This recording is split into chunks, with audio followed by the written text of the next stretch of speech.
안녕하십니까. 자, 양진석 세무사입니다. 자, 오늘은 세무조사 사유 중에서요, 증여세 세무조사하고, 그 다음에 차명통장 세무조사 두 거에 대해서 설명을 좀 하나씩 드리도록 하겠습니다. 증여세 세무조사부터 좀 설명을 좀 드리면요, 부모가 자녀에게 재산을 물려줄 때죠. 물려주거나 또는 부동산을 구입하거나 또는 부동산 구입 자금들을 대여를 할 때입니다. 편법적인 증여가 돼요. 자금출처 조사 대상자로 해서 선정이 될 수가 있으니까 금액이 큰 경우에는 구입이 됐던 대여가 됐던 꼼꼼하게 서류라든가 계약서 등을 잘 챙겨주시기 바라겠습니다. 자, 세무조사 사례를 좀 설명을 드리도록 할게요. 네 가지를 좀 적었고요.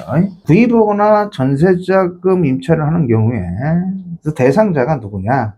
구입자금이 무직자라든가 미취학 아동, 미성년자 같은 경우, 이런 경우에 이제 만약에 세무서에다가 근로소득세가 됐던 사업소득세가 됐던 금융소득이 됐던 임대소득이 신고된 게 없단 말이에요.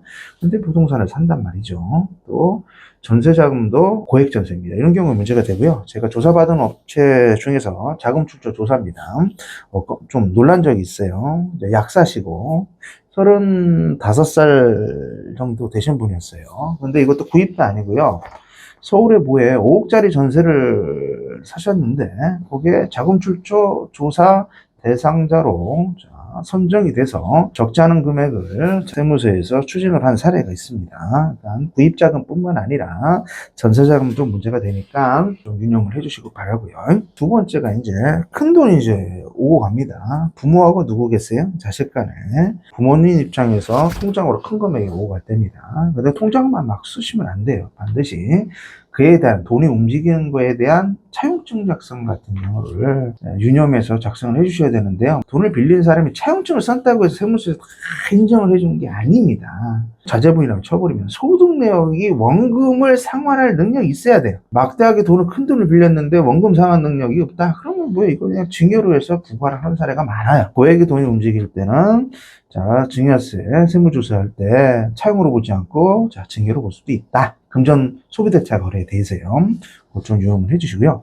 세 번째는 부동산 구입을 했고 대출을 받았는데 본인이 갚아야 된다는 얘기예요. 근데 제3자 부모님이 대신 변제를 했을 경우에는 그 경우도 뭐가 돼요?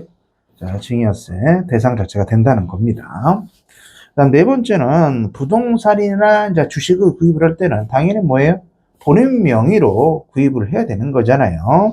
근데 이걸 만약 어떻게 돼요? 다른 사람 명의로 이제 구입을 했을 경우에는 이게 명의신탁이라고 합니다. 이 부분도 좀 있으니까 주의를 해주시고요. 반드시 나오는 세무조사 대상이 반드시 나오는 케이스가 있어요. 뭐냐?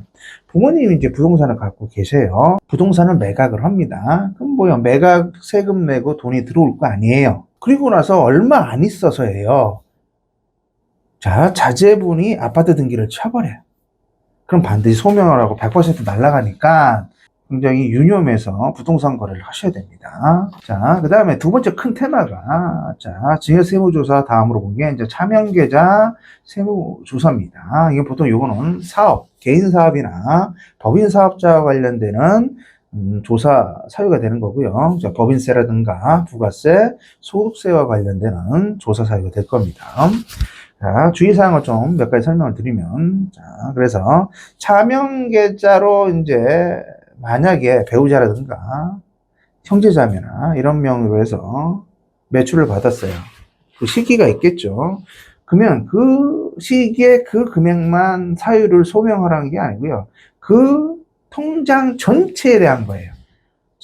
전부 다 세무서에서는 매출 누락으로 의심을 합니다. 의도적 누락으로 본다는 얘기예요.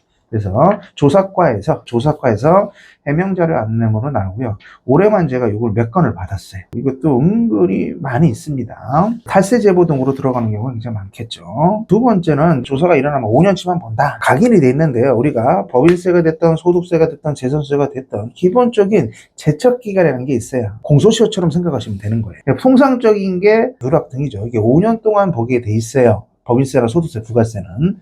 사기는 10년이고요. 무신고는 7년입니다. 통상적인. 근데 상증법은 틀려요. 상속세나 증여세는 적적기간이 가장 낮은 게 10년짜리예요.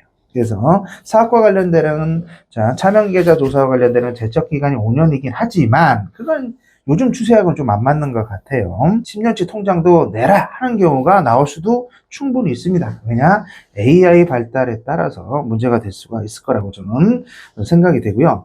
자, 그래서 차명통장 운용치를 보는데, 운용치만 본다면, 누락된 금액이 뭐가 문제가 되면 조사를 할 때, 일정 금액 이상일 때는 세금만 낸다고 끝나는 게 아닙니다. 조세범 처벌법에 따라서 범칙 조사로 또 갈 수도 있어요. 이런 경우에는 이제 형사고발이 돼버려요. 세금 내는 게 끝나는 게 아니고, 조특법의 조세범 처벌법으로 가서 별도로 또 가요. 고발 조치가 된다거나 통고 처벌을 받는다거나 세금은 또 별도로 가는 겁니다. 자, 조세범 처벌법 대상이 될 수 있다. 세금뿐만 아니라. 그 다음에 만약에 더 조심해야 될 게 뭐냐면 누락된 금액이 과도하게 클 때예요. 이게 특정범죄 가중처벌법이라는 게 있어요. 이게 특가법이라고 합니다. 약자를 줄여서 여러 사유가 있는데 연기준으로 따져서 제일 먼저 보는 게 뭐냐면 누락된 금액이 5억입니다. 누락된 금액 5억 이상이 될 때는 특가법 적용을 받아가지고요. 요거는 세금만 내고 끝나는 게 아니고요. 자, 통고 처분을 끝나지 않습니다. 반드시 뭐죠? 징역형을 받아요. 요거는 좀 가중치가 되는 특가법이 적용이 되는 경우가 있다. 범칙 조사 중에서. 자, 세 번째가 소비자 상대 현금 영수증 발행 업종이 있다고 제가 좀 설명을 드렸고요. 요즘에 뭐 세파라치 때문에 문제가 되는 경우가 굉장히 많아요. 그래서 법인 통장이나 개인 사업자 통장이 아니고 뭐 배우자 통장, 또 차명 통장을 안내해주고 무슨 은행 통장, 그 통장에서 입금해 주세요라고 해서 뭐 품목이라든가 뭘 사겠다라는 걸 이걸 자료로 남기는 거예요. 이게 뭐 메시지 문자가 됐던, 그다음 말씀드린 대로 해서 뭐 카톡이 됐던, 요거 내용이 다 있습니다. 그래서 계좌를 받아요. 소비자가. 받아가지고 그 통장에다가 내가 약속했던 금액을 이체를 하지 않고 그냥 이론만 뭐예요? 이체를 시켜주는 경우가 있어요. 자, 그럼 그걸 가지고 어떡하나 세무서에다가 탈세 고발을 한단 말입니다. 그럼 이 건 때문에 과거에 누적된 게 폭탄처럼 막 터져버리는 거예요. 줄줄이. 그리고 5년치를 한꺼번에 볼 거 아닙니까? 그럼 수 없어요, 금액이. 그 다음에 누락된 것 뿐만 아니라 걸렸을 경우는 법인세, 소득세, 부가세 뿐만 아니라 가산세가 굉장히 크다고 했잖아요.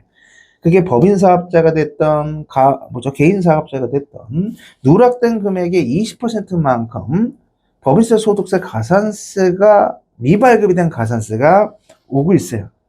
나오고 있습니다. 신고불성실이나 납부지원 가산세는 별도로 움직이는 가산세가 되는 거예요. 그래서 현금영수증, 자, 발급 업종, 의무 대상이 굉장히 지금 넓어지고 있잖아요. 확대가 되고 있기 때문에 이 업종을 영위하시는 개인이나 법인 대표님들은 자, 매출 누락 같은 경우는 하지 마시고 차명 통장으로 입금을 받지 않는 게 굉장히 중요할 거라고 저 생각을 하고 있습니다. 그래서 오늘은요, 제가 증여세 세무조사 부분과 그다음에 차명계좌 세무조사, 사업자죠. 조사에 대해서 살펴봤습니다.